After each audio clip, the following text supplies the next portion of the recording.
When you know that you are queer, but your favorite drink is beer, that's gayish. You can bottom without stopping, but you can't stand going shopping, that's gayish.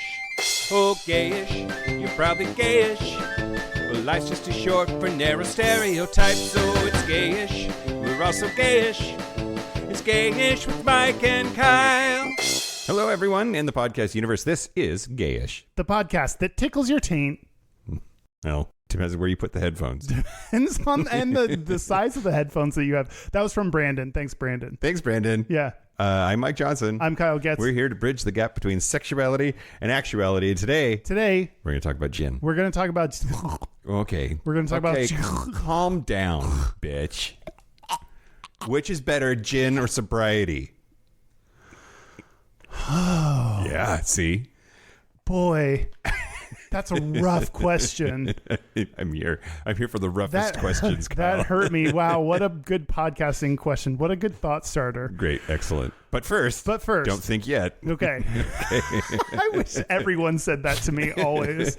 Yeah, we have 100 words. Yeah, we have 100 words. And yeah. And here it goes. Well, okay, it came to us in an email from Squoggle, who's one of our super gap bridgers. Mm-hmm. And the subject line, I have to read it. I know you do. It says, because you're you. Subject, 100 words email that is exactly that, but the subject line is not included, so I have made it very long. I'm here for that. Here we go. Mike, my 40th birthday aligns with the release of this episode. One of the ways I would like to celebrate this milestone is to use your hole to wish myself a happy birthday. Don't you worry, Kyle. I made sure this email, excluding the subject line, is exactly 100 words. Happy 40th birthday, Squoggle. Kyle, would you also like to wish Squoggle a happy birthday? Cue awkward silence or stammering from Kyle here. Thanks again for the great podcast. I'm really looking forward to the Gayish RV book and show tour next year. Your parasocial friend and patron, Squoggle. Happy birthday, Squoggle. Happy birthday, Squoggle. If gay death is 30, you're extra dead now. Oh, wow. What a way to celebrate. Happy birthday. Happy birthday. Happy gay birthday. And thanks for using my hole. Yeah. It feels good. Oh, you like it? Yeah. I guess that's it. Yeah. Happy Bisexual Awareness Week. Okay. We've kind of not recognized anything for maybe the past year or two, but let's get back in it for the bisexuals. Yeah, we should have a gay calendar. Yeah.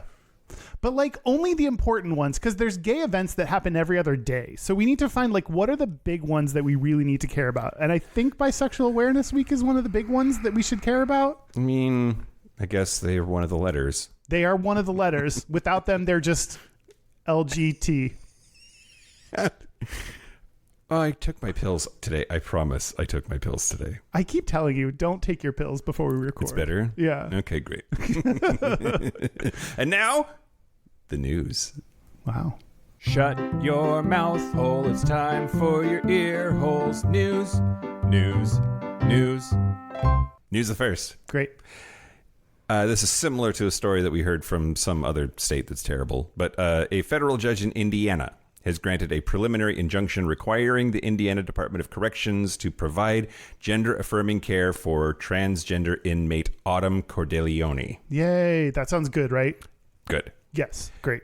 Well, born of terrible circumstances, Cordeleone is a trans woman who is currently incarcerated in a facility for men. Challenged the constitutionality of Indiana's 2023 law that bans gender-affirming surgery for prisoners.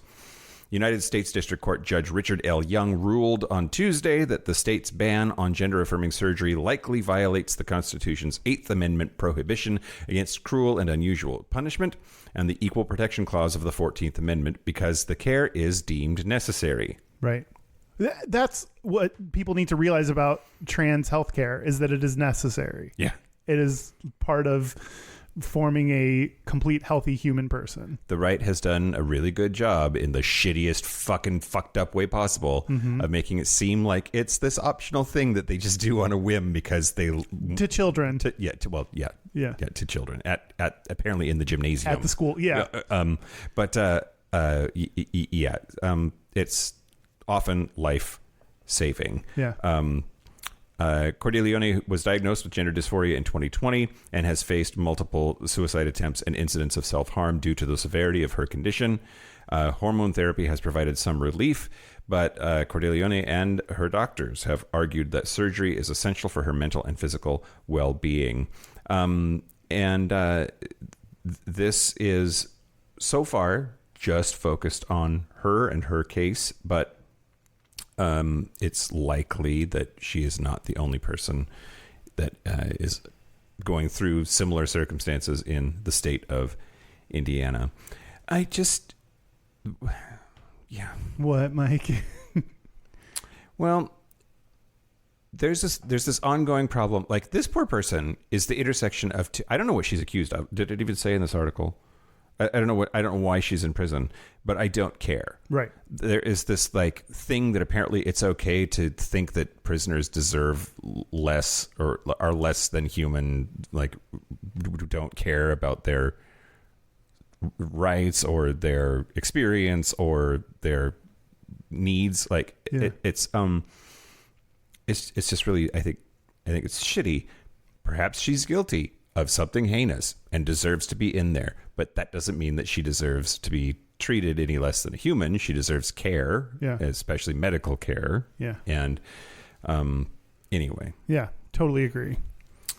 But yeah, to the intersection of like being a prisoner and being trans, like right now is like two big social stigmas that lead her, I'm sure, to be overlooked and trodden on. And so I'm glad to hear that this is moving forward the way it's moving forward. Prison must suck.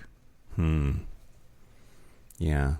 Like it might be hot for like a day or two, but then like after that, not fun. After the first like honeymoon period of 24 hours. Do you think that we could make money if we had like a gayish prison camp weekend? Oh, where we like got some kind of a place and then like hired people to play the wardens, and I think I'm onto something. I think you are. I think people would pay a lot of money, and we'd call it My Gayish Weekend. Yes, exactly.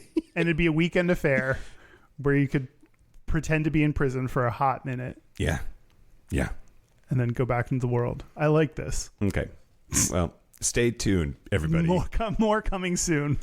News the second. Yeah. A special needs educator in California is suing her former school district employer, alleging she was harassed and demoted because she is a lesbian who opposed the board's reported anti-LGBTQ policies. Rose Tagnesi filed the lawsuit against the Grossmont Union High School District in San Diego Superior Court last month. Now, she alleges multiple instances of harassment because of her sexual identity, as well as retaliation for her opposition to the conservative school board's anti-LGBTQ agenda. But in it, she alleges that school board trustee Jim Kelly called her and a female staffer witches who were members of an LGBTQ coven. Okay, she's a lesbian, so that might be true, but still, you can't say it. Yeah. Or fire her fire her. Oh, right. Yeah, she also claims that trustee called the staffer hot and said that she was not qualified for her position, that she was just there for her looks. In another incident, she alleges that she was told to keep a low profile regarding her sexual identity. Like, don't be too visible. Don't be too out. Don't be too out. Of course, the dickbag fuckface asshole, the alleged dickbag fuckface asshole, denies it all. Quote, anyone can allege anything in a complaint, regardless of how false, Kelly wrote in an email to KGTV. He expressed confidence that he and the district will be vindicated during litigation. That's what they always say before someone rules against them. Right. Yeah.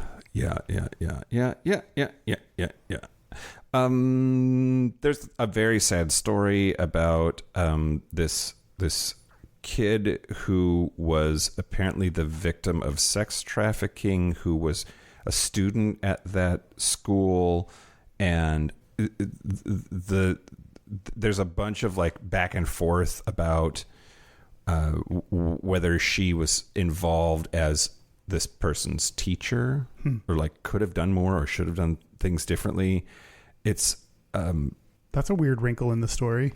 Yeah, at a school board meeting in February, this student's family and their supporters blamed her and the principal and another special education director, saying that they failed to protect the student, and claimed that the actions of an administrator and student at the school directly contributed to her being lured into an RV by a person experiencing homelessness, and that ultimately led to her being kidnapped and potentially sex trafficked. Wow, this turned into a true crime TV show. Yeah. Which maybe the coven needed a sacrifice Yep. of some kind. I don't know. Yeah. But apparently things have just gotten out of hand and resulted in this lesbian being accused of being a witch. Yeah. Okay. Okay. Yeah, exactly. In California, that's the other thing. San Diego that is not Indiana. Right. Like what is happening? What is happening in the world? Well, news the third, what's happening is that Joe Biden that's our president. Yeah. By the way, in case you forgot who currently. that is. Because So irrelevant. he announced that he was going to step down, and now I haven't heard a peep. Anyway, President Biden has made history by getting the 12th LGBTQ plus judge confirmed by the Senate.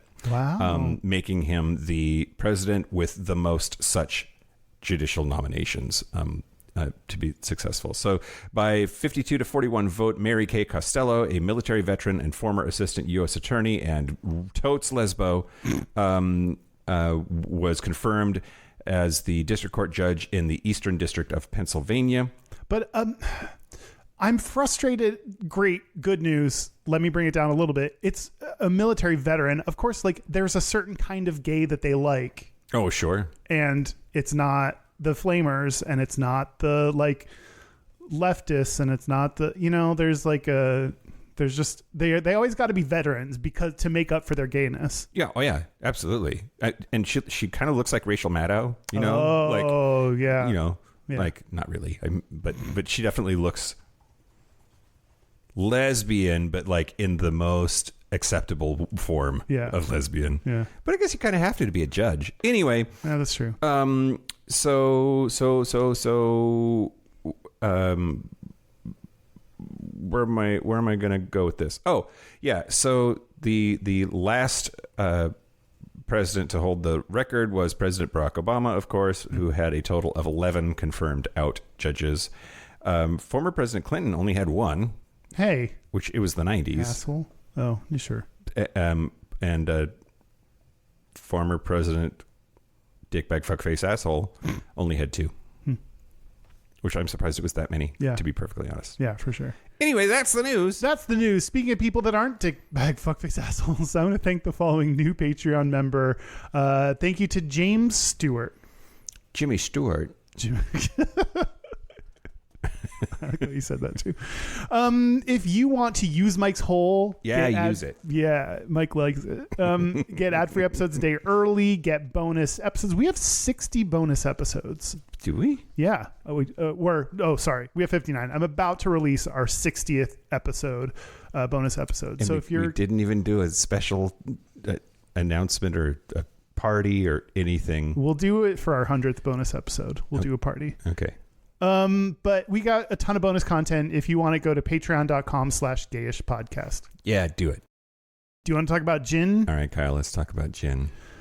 You hate it. Yes. Okay. This was a survey request. It was a survey request. So thank you to whoever requested this. It's the gift that keeps on giving us bad ideas for episodes. So here we are. Here we are. Yeah, it's gross. Okay. It tastes like dishwashing liquid threw up in itself. That's not true. Okay. Yeah. Okay. Unfortunately, it is. It tastes like something I wouldn't wish upon my worst enemies. Is it the worst thing that you've put in your mouth that is booze? Oh, okay. I was starting to go through my Rolodex of things that have been in my mouth, and this weekend alone. Just this weekend. What alcohol is worse than this? Whiskey? You make faces at whiskey. Yeah, but I would rather have whiskey than this for sure. Okay, Fireball? Fireball's great. I love Fireball. It's Okay. tasty. Do you want to do some shots of Fireball later? Yeah, let's do. How about right now to get me ready to talk about gin? No, gin is disgusting. How do you feel about gin? I mean, by itself, I would never have a shot of gin, but I think that as a ingredient in a cocktail, it's actually pretty fucking great. I like gin and tonic. Love a gin and tonic. Like bee's knees. Love a bee's knees. I don't know what that is. It's a gin drink. I assumed. Thank you, Mike. I assumed as much. Does it have honey in it? Has honey syrup and lemon. Okay. Tastes good with vodka. That's okay. That's my reaction to most gin drinks. Oh, that would be really good if it had vodka instead. Yeah, absolutely. I mean, you're not the only person that has that opinion. Yeah. But like, I don't know. It's good. No? Okay. Yeah. Before looking up any info on this, when you first started, what was your stereotype of gin? Gay or straight? Okay. So it's like a back and forth kind of a thing, right? Like on the one hand, it is booze, and booze is automatically gay. Yeah. That's very true. Because for all the alcoholic straight people I know, my gay friends can drink them under the table and still function at work the next day, which is impressive. Yeah. Also, gin is this like gin and tonic is about the only thing that most people know to put it in, and that's a straight guy barbecue drink. Oh. Like summertime, it's crisp. It's straight dudes drink gin and tonics on their porch.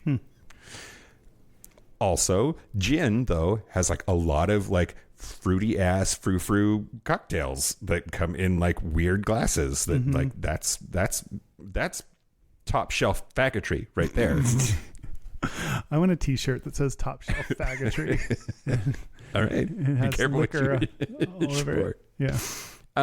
So I don't know. What do you think? I had a straight stereotype of gin. Okay. My straight friend likes gin. My straight coworker that I used to work with always ordered a Hendrix. Okay. And so that's my like, oh, that's a nice gin kind of in my mind just because of one friend.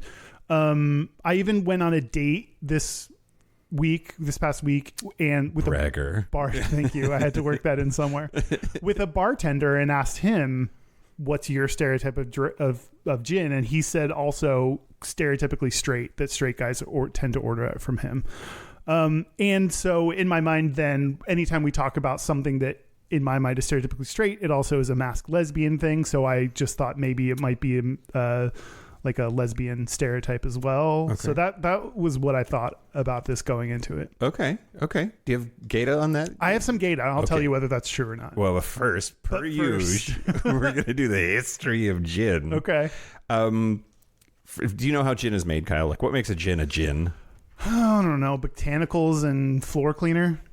Exactly right. Yeah.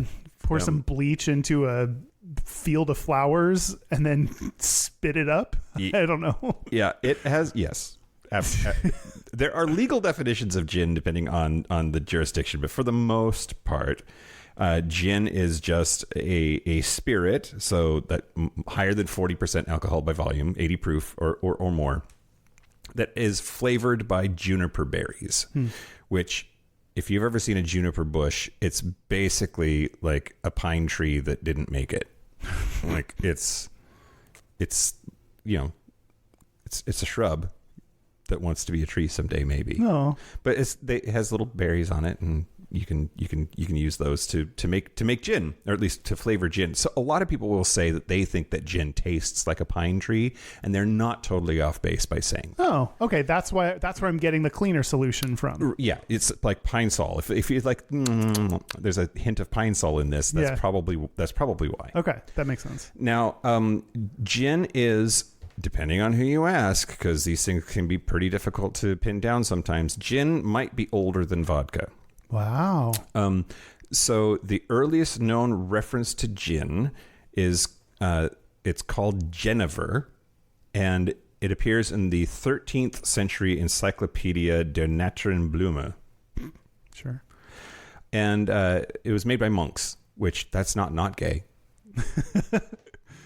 Butch It's like dudes a witch coven for dudes. in robes. Yeah. Just getting hammered all day. Yeah. Sounds fun. Polishing wood. But yeah, but they were trying to make medicine, hence the juniper. So if you again, yes, this is all adding up as to why this tastes so bad. Okay, they were trying to make medicine. They were trying to make medicine. Juniper was supposed to be a like a cure for all kinds of things: coughs, colds, pain, strain, ruptures, cramps, and the Romans even like lit juniper branches on fire to cleanse things or purify things. You know, plague doctors, like during the Black Plague, the doctor, they had the long like beaky noses on them. That's because they thought that disease was transmitted via smells. And so those big long beak things were often like filled with things to make the air not smell like the smell that was going to give you plague, because they didn't know how it worked. And plague doctors would put juniper berries or leaves, branches inside of their masks to protect them from Black Death. And it worked great, and everyone was fine. Yeah, nothing bad happened after that. Now, there is a story about Franciscus Sylvius, a physician who supposedly invented gin in the mid-17th century, and that is incorrect. There are older references to gin that far predate this person. But it is interesting I think it's interesting that the word gin is actually a shortening of Genever, which is a Anglicization of juniper. So when you say juniper bush, the June part of juniper and to gin, that's all the same thing. Yeah, that's kind of interesting. Thanks, Kyle. Kyle. I'll give you that. I appreciate that. No problem. Meanwhile, vodka also goes back to the 13th century-ish, but was like way more different than gin is now. Modern gin and gin from the 13th century are closer than 13th century vodka is to vodka now. Again, yeah, they made it and they were like, sure, we'll just stick with this gin. And vodka, they improved it and made it taste better. Now, vodka, I didn't know this, and you know me, I love languages or whatever. Vodka in a lot of languages translates as burning water. I love that. Or fire water. And I find that vodka burns. Like straight vodka hurts my mouth hole. Yeah. Yeah? Yeah. In ways that like other spirits don't, at least not to the same extent. Unless you get, okay, that's true. I was going to say, you can get classier ones that burn a little less, depending on the quality of the vodka you get. But like we're also all vodka tastes the same. Not good. Like I would never just drink vodka. No. And everybody's like, "Oh, you've never had like quadruple distilled ass vodka from Russia." Like, no, it's still terrible. Russian vodka is gross. It's made out of potatoes. Potato vodka is disgusting. Yeah. Well, also, vodka doesn't have that strong of a flavor, which is why we put it in everything, because like it makes it easier to hide. Yeah, I just want the taste of the cocktail, not the actual vodka. Yeah. I want juice that fucks me up. Anyway, so gin has been around for a really, really long time, and but we have to talk about the British. At some point, it became like basically the drink of England, and it's all the Jacobites and blah blah blah, a bunch of stuff. Not interested in any of that. But basically, the monarch put a big old tax on brandy, which is what people were getting fucked up on. And at the same time, they allowed unlicensed gin production. Basically, people could make their own gin in their bathtub and not get in trouble with the crown. So they started doing that, and they started doing that a lot. So much so that the period from 1695 to 1735 is known as the gin craze. I started reading things about this and then stopped because I was like, one, I don't want to read more. It's boring, so Mike will talk about it. And then two, Mike is definitely going to talk about this. Okay, I'm glad you are, though. Yeah, so I wasn't quite sure how to fit this into the conversation, but basically gin was so low price, and you could even make it yourself, not safely, but whatever, that it began to be associated with poor people and other sort of like low-class, pedestrian, undesirable parts of society. And it is interesting, I think, that like gay people have been in this sort of less than desirable part of like society. Like we're always hanging out with, like historically way back in the day, we're being found in neighborhoods that are bohemian nature. So a lot of immigrants, a lot of people of color, a lot of like sex workers, those kinds of places are the places that gay people were sort of relegated to also. And this is very much where like the gin craze is happening. So I expected us to have better taste than this. I'm so disappointed in us as a people. Well, you know, I think again, better than being sober, even if you don't like gin. Yeah. A tax on things to try to prevent behavior usually ends up being a tax on the poor. Absolutely. Yeah, absolutely. Like the stuff, we just had a thing in Washington not too long ago about whether we were going to tax sugary beverages or not, right? Yeah. And like, it's wild because there's like poor folks for whom like that's a huge percentage of their caloric intake is sugar in soda because it's cheap. It's so cheap per calorie or whatever. Anyway, so at the time of the gin craze, there were 15,000 or so drinking establishments in London. And if you don't include coffee shops or drinking chocolate shops, over half of them were gin shops. Wow. Gin shop. Wow. Yeah. Specifically dedicated to gin. Yep. That's wild. Yep. And do you know, I'm old and I read a lot of history, so there's like phrases that I'm familiar with that I don't know if are like still enough part of the modern lexicon or whatever but do you know the phrase gin joint? Like, that's not a thing? No, that sounds like going to a weed shop and they'd be like, you can try this gin joint. And I'd be like, I don't want that. Give me something that tastes better. There's the purple kush and then there's the gin joint. Yeah. Gin joint is like that's a bar with like a air of disreputability associated with it. Anyway, so gin during the gin craze got to be blamed for all kinds of shit and might be sort of the nucleus of what ultimately ended up being the temperance movement and getting prohibition going in different parts of the world. But the magistrates in Middlesex, the region of England, said that gin was, quote, the principal cause of all the vice and debauchery committed among the inferior sort of people. Wow. You get to blame everything on gin. It's like immigrants today. Like, let's just blame all our problems on this. Absolutely. And maybe gin was responsible for all of the faggotry too. Yeah. Right? Like just gotta clean it up. Yeah. Quote, it is with the deepest concern your committee observed the strong inclination of the inferior sort of people to these destructive liquors, and how surprisingly this infection has spread within these few years. It is scarce possible for persons in low life to go anywhere or to be anywhere without being drawn in to taste, and by degrees to like and approve of this pernicious liquor.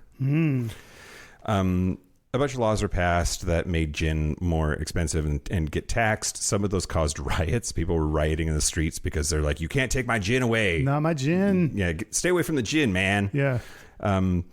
But gin was sort of a like second class booze for a long time. But since 2013, gin has been on the rise.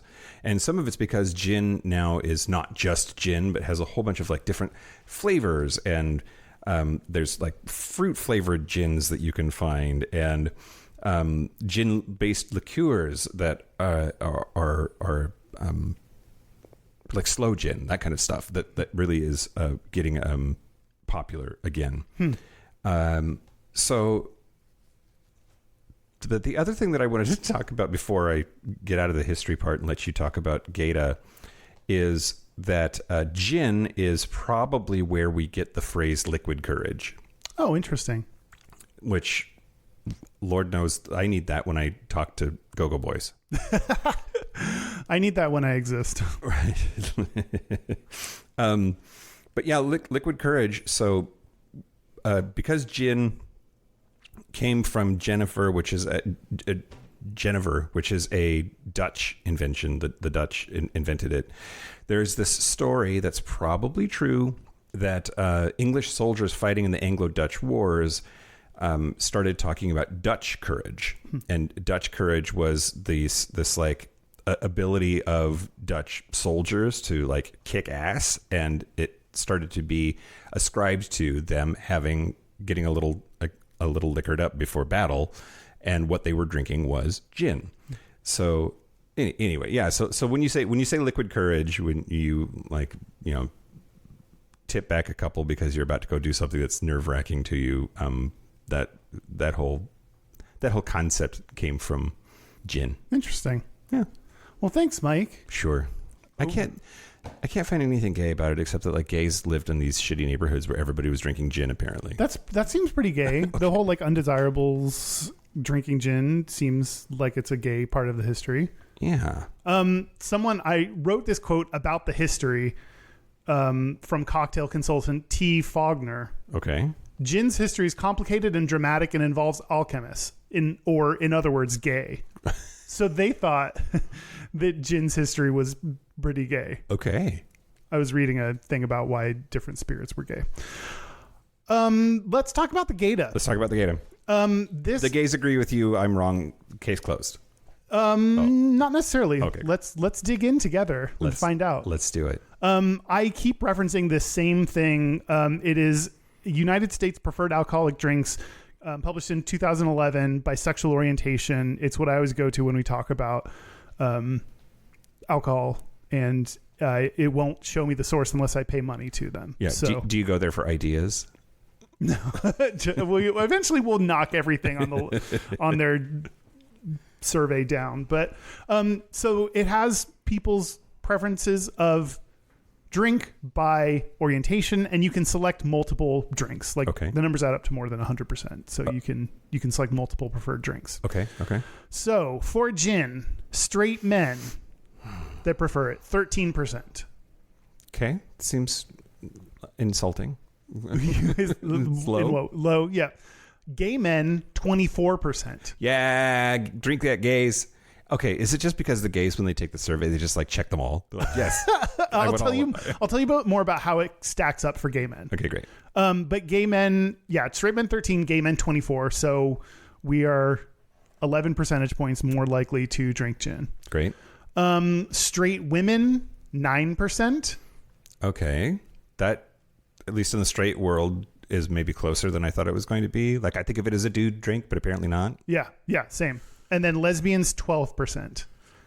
Okay. So lesbians are straight men 13, lesbians 12. So they're in line with each other. Even so, my perception that something that's straight correlates to lesbian, yeah. Something that's straight dude correlates to lesbian. Maybe that still holds true because they're on the same page about gin. Yeah. Okay. I don't know. So then I looked just at gay men and thought, okay, we're out of all four of those. Sorry, bisexuals. Sorry, trans people. Sorry, anyone, two-spirit people, anyone else. Yeah. Okay. We just study these four. Asexuals. Out of these four groups, gay men were the highest percentage. So yeah, how does this stack up for gay men? Where does this fall in their preference for other liquors? Because they certainly prefer other liquors more. Oh, so certainly. Okay. Of course, they obvi. So I just looked at gay men's rankings of all the different alcohols, and wine was number one at 47%. Okay. Next was vodka at 45%. Wait. It's 40. Oh, he said 47. Yeah. Okay. I heard 41 for some reason. My brain. So I was like, you're going in the wrong direction, Kyle. Okay, Yeah. great. No, Got it. I'm right. I'm You're with wrong. you. Yes. Great. Yes. Beer 43%. Okay. See. Those are the top three. Beer's gayer than I imagine. Mm-hmm. And then I didn't do and then those are the top three. The very last preference for gay men is gin at 24%. Okay. Sorry, gays. So it's both gay and not gay in that we prefer it more than others, but it's our least preferred drink. So Yeah. Like gay men prefer fill in the blank. Yes.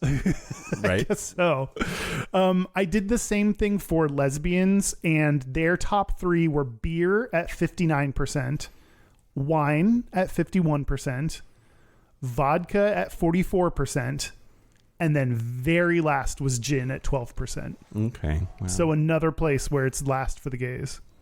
Okay. For straight men, gin was tied for last with champagne and sparkling wine. Too gay. The bubbles make it too gay. That's why it's all the way down at the bottom for the straight dudes. Wait, the sparkling wine for sure, champagne and sparkling wine, but gin.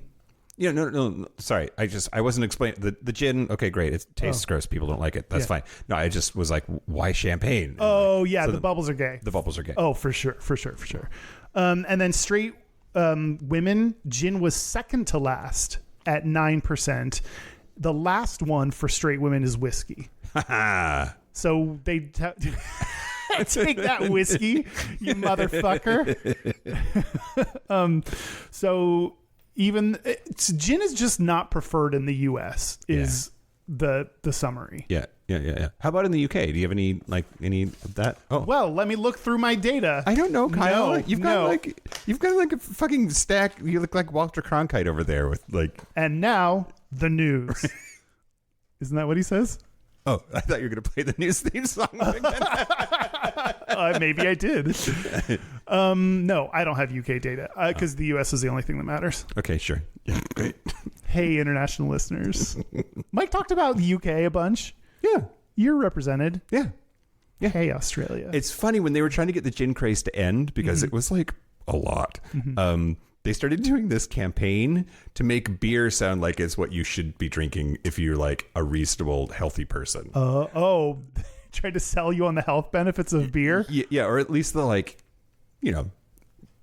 beer's legit. Yeah. If you drink gin, you're a dickbag, trash. fuckface asshole. Yeah. So drink beer instead. Since we mentioned health, can I tell you some of the health Benefits of gin? what the health thing says? Yeah.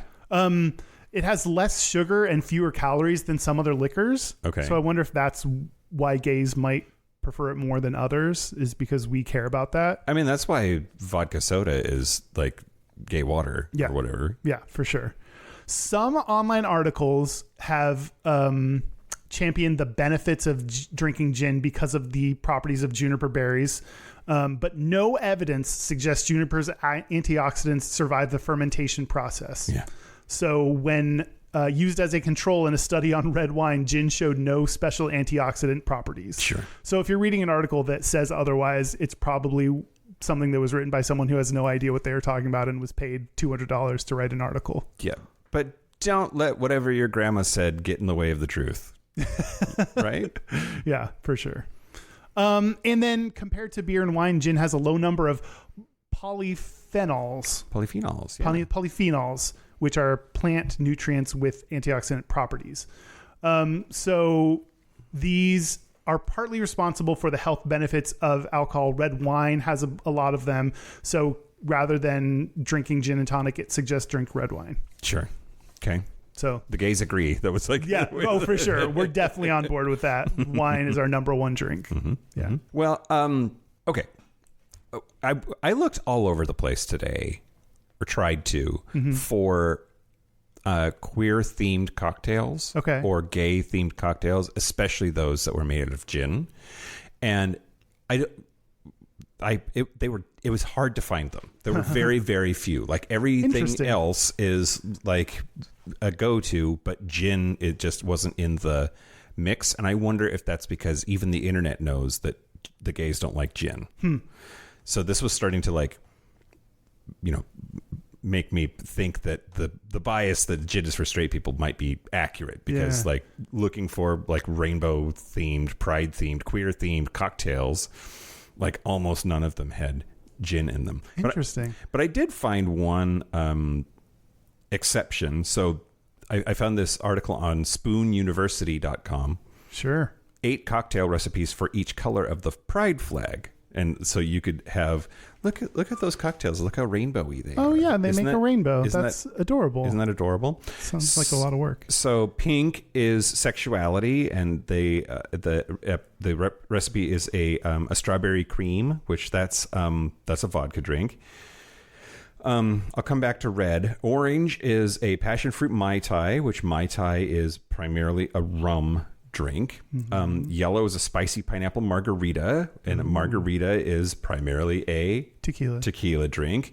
Matcha martini for nature, that's green, is a has matcha and milk in it, but it's a vodka drink or absinthe or both. I'm gonna let's see. Turquoise is a blue Hawaiian, so then that is rum-based drink, like a lot of tropical drinks are rum. I'll come back to blue. Purple is sangria for spirit, and sangria is wine-based. So, but interestingly enough, at least this article included 2 gin drinks, and they said that the red drink is a summer Negroni. Have you ever had a Negroni? Mm-mm. You would absolutely detest it. You would fucking hate it. It is intentionally very bitter. Oh, gross. It's like it's very flavorful but some people say it tastes like earwax because it's just like super bitter. Ugh. And that's gin, Aperol, and sweet vermouth. But the other one is a blue gin fizz for harmony. That's the blue in the pride flag. No. And that's a gin drink. And so for the Patreon segment, I got the ingredients for a blue gin fizz, and you're going to make us blue gin fizzes on camera, and we're going to talk. I'm going to have to make it? You're going to make it. Okay. Yeah. Why me? Because I believe in you, and that's way more fun than me just making you a cocktail. Oh, see, I disagree.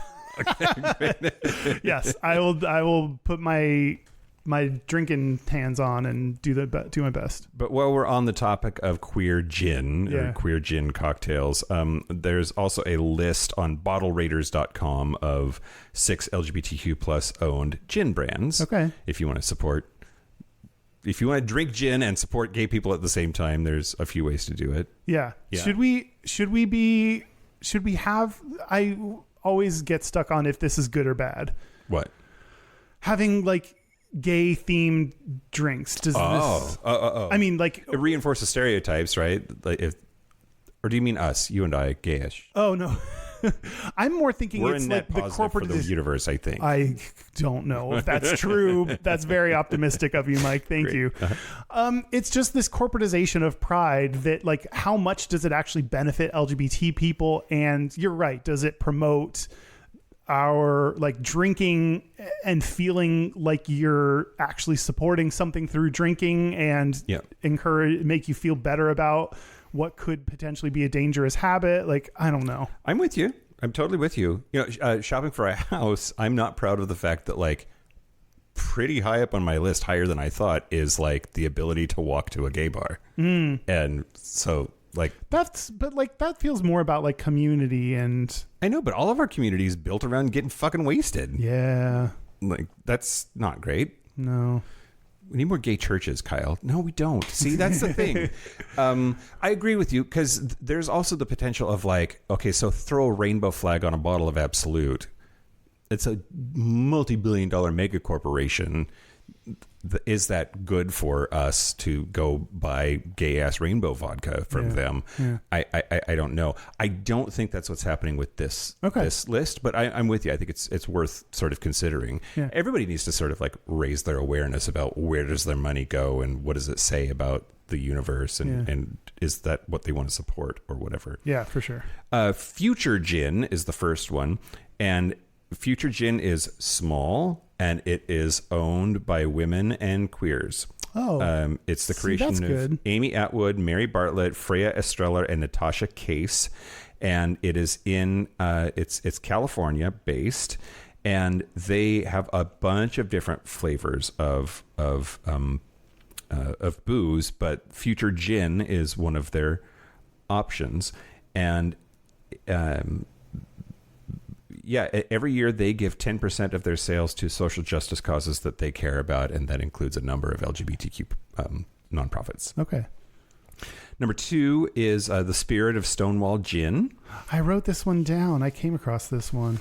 It was founded in the UK in 2019. And with every bottle of Stonewall Gin that they sell, a pound is donated. That's British money, Kyle. I don't know how much that could possibly equal to. A pound is donated to promote equality and acceptance for the LGBTQ plus community in areas such as education, workplaces, and healthcare. And so far, this article was written in 2023. So far, Stonewall Spirits has raised over £6,000 for LGBTQ plus charities. Nice. The third is Still Austin. Based in Austin, Texas. It is a grain-to-glass distillery that primarily produces whiskey, but they do have one super cool rye-based gin deemed the Naturalist. So Chris Seals, co-founder and CEO, and the distillery's master blender, Nancy Fraley, are members of the queer community. And I thought this was really cute. Quote, "The single biggest reason I got into the whiskey business was to build a closer relationship with my dad. Aww. After I came out, he had a difficult time accepting that he has a gay son. Starting Still Austin Whiskey together has brought us closer than ever before. It's been great to feel the pride my dad feels in what we are building together and in his gay son. For anyone thinking of getting into the spirits industry, my advice is simple. Be thankful and proud of who you are. Let it shine. I'm so fortunate and happy to add to the vibrance and diversity of a wonderful whiskey community." Oh my God, doing it to make your dad proud of you is the gayest thing I've ever heard. Oh my God, especially like, yeah, okay, Dad, I'll drink that whiskey. Just love me. Give me your love, please. Please be proud of me. Number 4 is Republic Restoratives, which is owned and operated by women and LGBTQ plus members. Republic Restoratives is a distillery based in Washington, D.C., and they produce 2 gins. They have Assembly and Descent. Assembly Gin, Descent. yeah, it is has savory tasting notes from carefully sourced tomato leaves, red juniper, dried tomato, fresh basil, bay leaves, fennel, olive leaves, mandarin, and lemon zest. It basically sounds like pizza sauce in a bottle.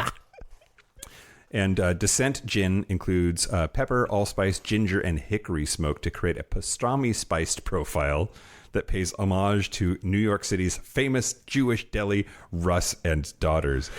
I don't know that I would want a gin that pays homage to a deli. Well, and you don't want the gin at all. So that's true. I'm not their target market. So they also produce a vodka called Civic Pride. Anyway,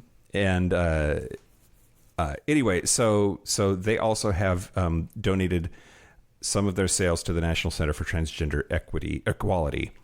Number 5, Suncliff Gin, launched in Arizona in 2021 by a gay couple, Thomas Giddings and Ryan Lawrence, along with their friend Claire Byrne. Let's see. They donate 100% of their proceeds to Dig Deep's Navajo Water Project, which is aiming to provide water access to families in need in the Navajo Nation. Yeah. And then last is just a UK-based brand called Queer Spirits, and they have queer gin. It's owned by Ollie Powell and John Grunow. They're a married couple. They launched in December of 2022.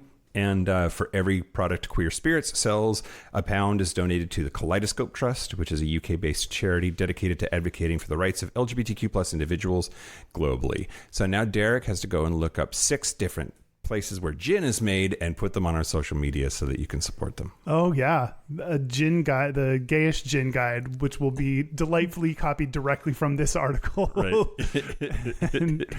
Nice. Should I? Whatever you're going to say, the answer is yes. Because if it was no, it'd be very mean. I'm going to do an Ask Reddit. Okay. And the question is gin a gay drink? Okay, wait, hold on. Okay. Did you only look up the things that confirm your already strong bias against gin? No. Okay, great. Those already existed, regardless of what I did. Then you may proceed. Okay. I tried to do a variety of opinions because I don't pull every single answer. I just pull. I don't want to be repetitive. I try to pull various answers. Yeah, they're fine people on both sides, Kyle. Yeah. Is gin a gay drink? Yes. Let me just get this out of the way. One person said no. Drinks don't have genders or sexual identities. Okay, come on. We know what we're talking about. Someone else said that's like asking if whiskey is straight. Of course it is. Duh. There's some duh. Someone else said, no, of course not. My native Scotland makes the most gins in the world. Who would dare come and call it a gay drink? Oh, okay. That took a journey. That took a little bit of a almost homophobic turn of like, how dare you call my Scotland gay? I have two very tall friends from Scotland. I know. Yeah, and they drink gin. I wasn't aware how much gin is a thing in Scotland until like started hanging out with them. And like the grocery stores have like every fucking kind of gin you could ever possibly imagine all laid out all over the place. They're like big into gin. I didn't realize that. They're also very tall. Maybe it's the gin. Maybe it's the gin. Yeah. Give you some growing junipers. Love you, boys. I don't. Gin is the most homosexual of all spirits. The floral and botanical effusions naturally promote gayness in all that consume it. Gin makes even the most heterosexual cocktail more homosexual. Even the most basic bubbly soda, gin and a twist of lime, will make most straights walk along the curvy road. I will say, floral and botanical gets thrown out there a lot when talking about gin, and those are gay-ass words. Yeah, for sure. Someone said, I mean, even through the lens of no homo masculinity, gin is definitely gender neutral. So at least one person thought it didn't have a gender. Okay. That might be true, but I don't know. I don't know. I'm okay. Someone else said it's a British drink, I guess. I don't really think of it as gendered the way wine and beer have become gendered. The way beer has been advertised to men and wine has been advertised to women is like kind of stupid and limiting though. So the answer is no. Yeah. How is gin marketed? I don't see gin marketing that much. Yeah, that's true, huh? I think of beer sponsoring sports but I don't remember a lot of like liquor ads in general, right? Like maybe posters at the bar. I remember Di Serono. Or Captain Morgan's, like everybody putting their foot up on things. Yeah. And that felt like gender neutral, like they were trying to hit. I thought that was trying to hit dudes. Is that true? I don't know. Okay. That's what it's just a felt sense. I don't have any data. Yeah, me either. Someone said, and this is opposed to something you said, gin and tonic is a cocktail, and generally cocktails are stereotyped as female drinks, which you talked about gin and tonic as being a dude drink. Okay. Hot take. Yeah. A cocktail is for dudes if it has 2 or less ingredients. Oh, good. I think you're right. The instant you add a third ingredient, now it's a frou-frou drink and it's for chicks. Yeah. Or if you put a lemon on it. I think if you put a lemon on it, it's gay. Yeah. But you can throw like a wedge of lime or you can put a lime in it, and it maintains its mask. I think you put a lime in it and it's straight, but you put a lemon in it and it's gay. It's that when you put lemon in your vodka. Yeah, it then tastes great. better. Okay, great. Lime doesn't taste as good as lemon. I think you're onto something. Straight dudes. I disagree with this comment. I think straight dudes because straight dudes are stupid. They can only do 2 ingredients at a time in probably equal measure. I want gin. I want tonic. Yeah. That's it. Vodka, soda, rum, and Coke. 7 and 7. 7 and 7. I haven't had a 7 and 7 in a long time, Kyle. Let's go out after this and get diabetes together. It'll be great. Okay. Someone said gin doesn't seem to be very popular in the U.S., which I think contributes to the perception that it's more a women's spirit. And I agree that stereotype seems to exist. It's a type of stereo. It's a type of stereo. Someone said gin is for evil people, regardless of their sexuality or identity. I do want to wear a big gaudy ring and hold my pinky out. And then like start a genocide or something, you know? Well, we always have to hold you back from starting a genocide. A genocide. A genocide. Oh, it's a worse genocide because there's gin involved. And someone else said, no, just for people who enjoy floor cleaner with their tonic. Yeah, you mentioned the floor cleaner thing. It's fine.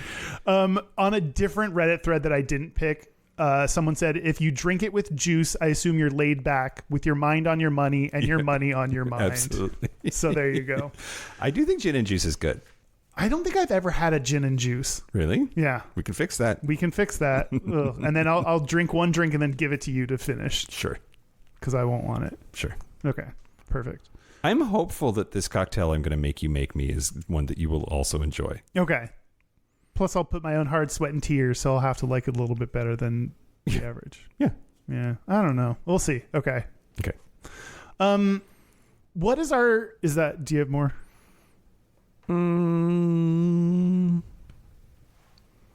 No, that's it. I came into this thinking of it as a straight stereotyped drink. Yep. And had at least one bartender confirm this to me. Yep. But I'm walking away not knowing. Yeah. Yeah. Also, I think I agree. I feel sort of confused and on the fence in a way that I wasn't before. I thought straight dude drink Gayish. for sure. Welcome to my life. I think I'm stuck on this like new thing about like if it has more than 2 ingredients, then it's gay or feminine and therefore gay. Yeah. And I think that there are a lot of cocktails, fruity, floofy lady cocktails that have gin in it, and that mitigates the sort of like gin and tonic, a 2 ingredient drink, being dudish. So, what? Maybe it's bisexual. We have our first bisexual liquor. I think so. It's Bisexual Awareness Week. It would be perfect. Okay. We hereby declare We declare, gin is bisexual. because it can go. I think it can go both ways. And you definitely would never have gin and pie.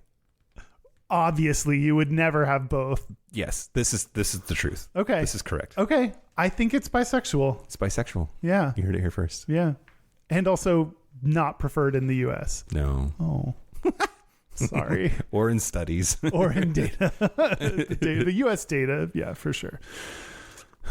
Okay. Okay. Did we do it? Yeah, until the Patreon segment where I'm going to make you a drink. Yeah, it's going to be good. Okay. You're going to like it. Okay. Okay. Let's take a break Let's take a break. and get some booze in our face. Nom, nom, nom, nom. This is the part where Mike and Kyle take a break. Are we back? We're back. We're back. Woo. We're going to do our Gayest and Straightest. We're going to do our Gayest and Straightest, but first, hey Kyle. Hey, Mike. This drink is blue It's very blue. and super sweet. And I don't want to reveal whether I like it or not. Oh. You'll have to listen to the Patreon segment to figure out if Mike succeeded in creating a gin drink that I actually enjoy. You made it. I made it, but you told me what to do. It was like your mind operating my hands. Yep. Speaking of which, operate your hands and go to our website, which is gayishpodcast.com. You can follow us on social media at Gayish Podcast or go to gayishpodcast.com/contact to figure out where our Facebook group and our Discord server are. Our hotline, where you can send us text messages or leave us voicemails, especially if it's your gayest and straightest, is 5855-GAYISH. That's 585-542-9474. Standard rates apply. Our email is gayishpodcast@gmail.com. Our physical mailing address is Post Office Box 19882, Seattle, Washington, 98109.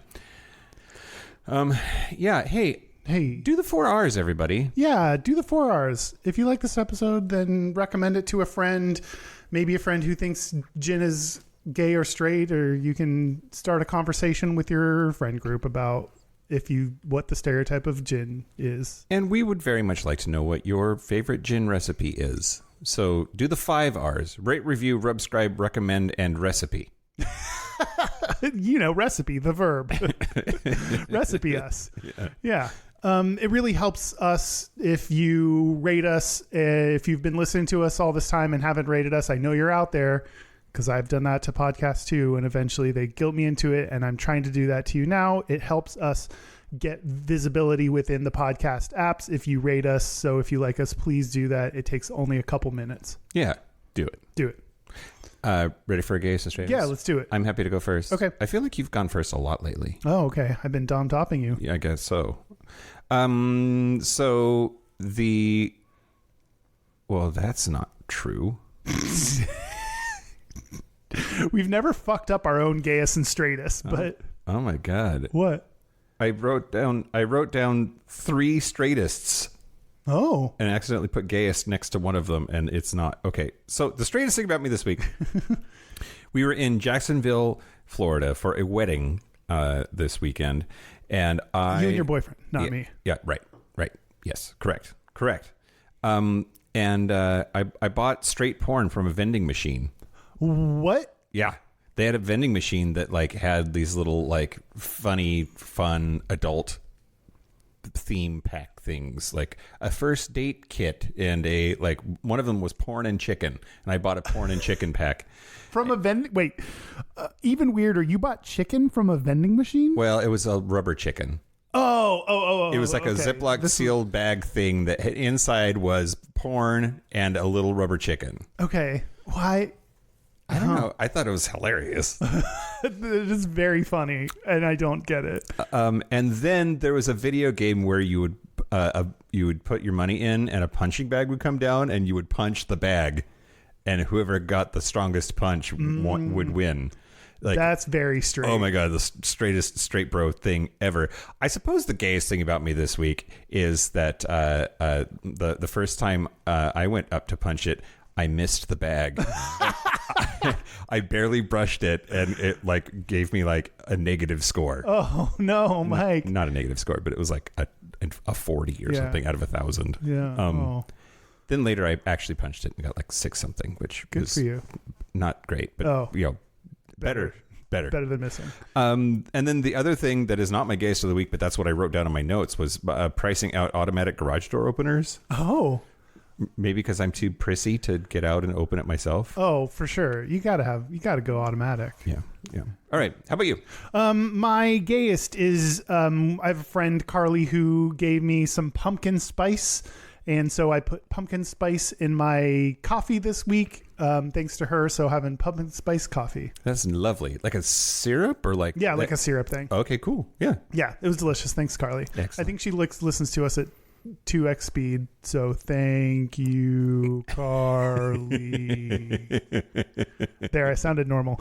Our straightest, my straightest is having a woman's boobs pressed on me on the light rail. Oh, it was very packed, yeah. and I just the entire time just had some boobs on me. Did you like them? No. Did you like? But you had to consider. I did them. turn around and go a honk, and she loved it. Oh, God. It was a lot of fun for all of us.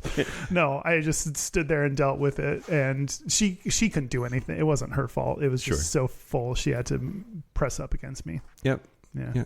Well, when's the last time I had boobs touching me? Say, you're welcome, boobs. Yeah, you should. You should be so lucky. Yeah, and we have a listener's gayest and straightest. Yeah, this we do. Is from Victor from LA. Hey, Mike and Kyle. My name is Victor, calling from LA with my gayest and straightest. For context, I'm a travel surgical tech, so I travel around the U.S. and work at different hospitals. So for my straightest is being at my current assignment for almost 2 months and not knowing that it was in the neighborhood. So I'm currently working down in San Diego, and my assignment is in Hillcrest. So my gayest is just immediately going to the gay bar on a Tuesday night when I found out and watching a drag show. But yeah, love the show, and yeah, thank you. I mean, I think. Okay, so not knowing where the neighborhood is does feel straight. Yeah, for sure. But also, if you don't immediately see that it's the neighborhood when you're there, it might be the neighborhood's fault. It needs to neighborhood harder. Yeah. Yeah, if you don't see rainbow flags everywhere and see boys kissing on the street. And I kind of assume San Diego is just one big gay. Yeah? Oh. It's all the sailors. All the sailors. Thanks, Victor. Thanks, Victor. And thanks to everyone for listening. Not thanks to Jen. Thanks to Jen. I love it. Yeah. Get in my face more. Sure. And thank you to our super gap bridgers. Thank you to Locomotives, Kaylee Adam, Kid Oliver, Kobe Gordon, Squoggle. Happy birthday. Happy birthday, Pip, Andrew Bugby, William Bryant, John Carly, Yost Osel, Jonathan Montanus, Forrest Nail, Steve Douglas, Explosive Lasagna, Michael Covington, Just Jamie, Thomas B, Dusty Sands, A.U. Coleman, Chris Kachatorians, and Jerome York. Thank you for your support. Thank you for your money. That's it. This has been Gayish. From the Chris Kachatorian Studios, I'm Mike Johnson. I'm Kyle Getz. Until next week, be Butch, be fabulous, be you. See ya.